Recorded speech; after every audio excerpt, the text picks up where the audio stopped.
राहुल अपने मामा के घर अक्सर आता जाता रहता था और कई महीने हो चुके थे वो अपनी मामी को ऐसी नज़रों से देखता था। उसके साथ संबंध बनाने के बारे में सोचता रहता था, उसके साथ कबड्डी खेलने के बारे में सोचता रहता था। और एक दिन की बात है, उसके मामा जो थे घर पे नहीं रहते थे, सिर्फ उसकी मामी और उसकी मामी का एक छोटा 5 साल का बेटा रहता था। एक दिन मौका पाकर राहुल अपनी मामी के कमरे में घुस जाता है और फिर उसके साथ 61-62 वाला प्रोग्राम शुरू कर देता है। नमस्कार दोस्तों, स्वागत है आप सभी का हमारे एशियन क्राइम अफेयर चैनल में। एशियन क्राइम अफेयर चैनल को आप सभी लोग सब्सक्राइब कीजिए, वीडियो को लाइक कीजिए और वीडियो को ढेर सारा शेयर भी कीजिए।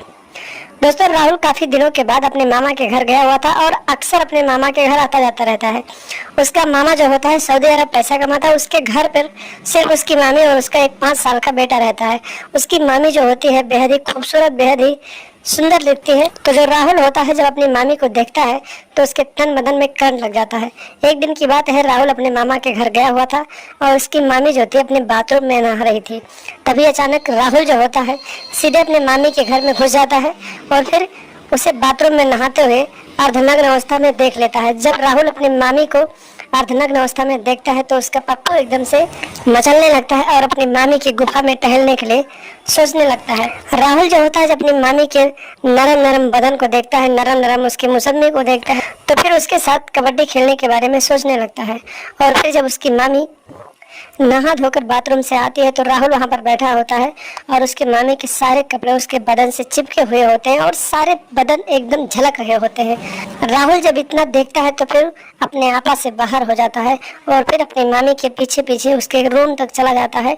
लेकिन उसकी मामी कहती है कि राहुल क्या बात है, आज तुम इतने हवस भरी नजरों से क्यों देख रहे हो। राहुल जो कहता है कुछ नहीं मामी, आज तुम बहुत ही खूबसूरत लग रही हो और बहुत ही प्यारी लग रही हो। इतनी बात सुनने के बाद उसकी मामी शर्मा जाती है और कहती है कि ठीक है, तुम बाहर बैठो, मैं कपड़े बदल कर आती हूँ और तुम्हारे लिए पानी लेकर आती हूँ। उसकी मामी पानी लेकर जाती है तो उसका जो पल्लू होता है साड़ी का सरक जाता है और फिर राहुल उसके गोरे बदन को फिर से देख लेता है तो उसके अंदर और ज्यादा हवस का भूत सवार हो जाता है। और उस रात राहुल अपने मामी के कमरे में जाता है और कहता है कि मामी, आखिर मामा इतने दिनों से बाहर रहते हैं तो तुम उनके बिना कैसे रहती हो, तुम्हारा रात कैसे करता है, तुम्हारा दिन कैसे करता है, और इतनी खूबसूरत हो तो फिर मामा तुम्हें छोड़कर बाहर क्यों रहते हैं। उसकी जो मामी होती है वो भी हवस की आग में जल रही होती है और उसे भी एक हट्टे कट्टे मर्द की जरूरत होती है। वो भी प्यार करना चाहती है, वो भी रातें रंगीन करना चाहती है। जब वो राहुल की ऐसी बातें सुनती है तो फिर आंखों में आंसू ले आते हैं और कहती है तुम नहीं जानते हो मैं कैसे रहती हूँ और मेरी रातें कैसे गुजरती है। राहुल समझ जाता है कि मामी भी गर्म है और उसकी भट्टी भी एकदम से गर्म है और किसी लोहे का इंतजार कर रही है। राहुल जो होता है पूरी रात सोचता रहता है और रात के करीब 2 बजते हैं तो फिर वो उठता है और अपने मामी के कमरे में चला जाता है तो देखता है कि उसकी मामी जो होती है एक बहुत ही सिल्की कलर की नाइटी पहन के लेटी हुई होती है और उसके बदन को सहलाने लगता है और फिर उसके बदन को धीरे धीरे टच करने लगता है। राहुल जब इतना सब कुछ करता है तो उसकी मामी जो होती है उसकी नींद खुल जाती है, लेकिन वो सोने का बहाना करते हैं और राहुल को ये सब करते हुए उसे अच्छा लगता है और धीरे धीरे राहुल अपनी हदों को पार करता जाता है। और फिर एक समय ऐसा आता है कि राहुल जो होता है अपने पप्पू को अपनी मामी की गुफा में प्रवेश करवा देता है और फिर वहाँ का सैर करवाने लगता है। जब वो जोरदार तरीके से अपनी मामी के साथ 61-62 खेलने लगता है तो उसकी मामी भी अच्छे से आवाज़ें निकालने लगती है, कामुक भरी आवाज़ें निकालती है और फिर मज़ा लेने लगती है। उठा उठा कर अपने भांजे के साथ 61-62 खेलने लगते हैं, कबड्डी खेलने लगते हैं। तो राहुल जो होता है वो समझ जाता है और फिर अपनी मामी का इतने जोरदार तरीके से गेम बजाता है कि उसकी मामी की आत्मा तृप्त हो जाती है। और काफ़ी दिनों के बाद उसकी मामी की गुफा में कोई टहल रहा था तो उसे भी बहुत अच्छा लग रहा था और उसने अपने राहुल भांजे को भी मना नहीं किया।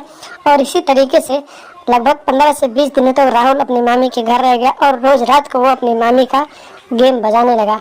एक दिन की बात है, राहुल और उसकी मामी में ना जाने किस बात के लिए झगड़ा हो जाता है और फिर राहुल जो होता है गुस्से में आकर अपनी मामी का गला दबा देता है और अपनी मामी को मौत के घाट उतार देता है और फिर आधी रात को ही वहाँ से फरार हो जाता है।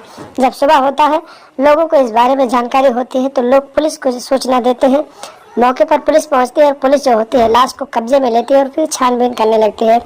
लेकिन पुलिस को एक खबर मिलती है कि उसके घर पे अक्सर राहुल नाम का उसका भांजा आता जाता रहता है। तो जो पुलिस होती है राहुल को शक के तौर पर हिरासत में लेती है और पूछताछ करने लगती है। राहुल पहले बताता है कि मैं वहाँ नहीं था, लेकिन जब पुलिस उससे मारपीट लगाती है, उसको डंडे से पूछती है, तो फिर राहुल जो होता है पूरी कहानी डर के मारे पुलिस वालों को बता देता है और कहता है कि मैं अपनी मामी के साथ रोज कबड्डी खेलता था और उस दिन मामी ने कबड्डी खेलने से मना कर दिया, जिसकी वजह से मैंने उसे जान से मार डाला। तो इतनी बात सुनने के बाद पुलिस उसे हिरासत में लेती है, उसके हाथों में हथकड़ी डालती है और फिर आगे की कार्रवाई के लिए जेल में डाल देती है। तो दोस्तों सावधान रहें, सतर्क रहें, अपने आप को आपराधिक मानसिकता से दूरी बनाकर रखें, रिश्तों को तार तार करने की सोच अपने दिमाग में ना लाएं और सावधान रहें, सतर्क रहें और अपने यार दोस्तों को भी सावधान रखें और लगातार हमारे साथ बने रहें। हमारे चैनल को सब्सक्राइब कर लें और हमेशा देखते रहें ASN क्राइम अफेयर।